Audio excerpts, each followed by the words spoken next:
পাকিস্তান সফরে green signal পেয়েছে টাইগাররা, তবে বাংলাদেশের ম্যাচগুলো সীমান্তবর্তী শহরে আয়োজন না করতে পিসিবিকে পরামর্শ দিয়েছেন যুব ও ক্রীড়া উপদেষ্টা আসিফ মাহমুদ সজীব ভুঁইয়া। কথা বলেছেন ক্রীড়া ফেডারেশনগুলোর স্থবিরতা নিয়েও। যুব ও ক্রীড়া উপদেষ্টা জানান, আগামী সপ্তাহের মধ্যেই ঘোষণা করা হবে বাকি থাকা ফেডারেশনগুলোর অ্যাডহক কমিটি। ভারত পাকিস্তান সংঘাতের জেরে অনিশ্চিত হয়ে পড়েছিল বাংলাদেশের পাকিস্তান সফর। পিছিয়ে যায় টি-20 সিরিজ। তবে যুদ্ধবিরতি ঘোষণার পর এই সিরিজ নিয়ে আবারও শুরু হয় আলোচনা। সার্বিক পরিস্থিতি বিবেচনায় বাংলাদেশকে পাকিস্তান সফরের জন্য সবুজ সংকেত দেয় সরকার। সংযুক্ত আরব আমিরাতের বিপক্ষে টি-20 সিরিজ খেলছে বাংলাদেশ। এরপরই পাকিস্তান সফরে যাওয়ার কথা টাইগারদের। নিরাপত্তার বিষয়টি সর্বোচ্চ গুরুত্ব দেওয়ার পাশাপাশি পাকিস্তানের সীমান্তবর্তী শহরে সিরিজ আয়োজন না করার পরামর্শ যুব ও ক্রীড়া উপদেষ্টা আসিফ মাহমুদ সজীব ভুঁইয়ার।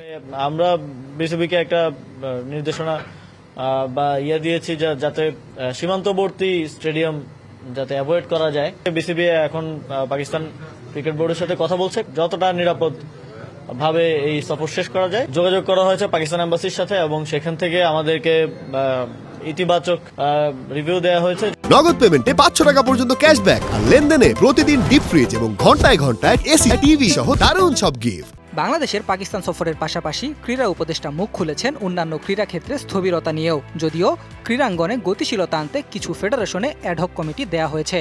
দ্রুতই বাকি ফেডারেশনগুলোতেও এই কার্যক্রম দৃশ্যমান হবে বলে জানান আসিফ মাহমুদ সজীব ভুঁইয়া।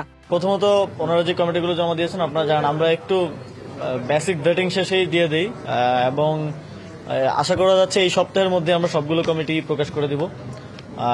যে অ্যাডহক কমিটিগুলো বাকি ছিল, যেই কমিটিগুলো হয় নাই, ওই স্পোর্টসগুলো স্বাভাবিকভাবে একটু স্থবিরতা ছিল, আশা করি সেই স্থবিরতা কাটবে।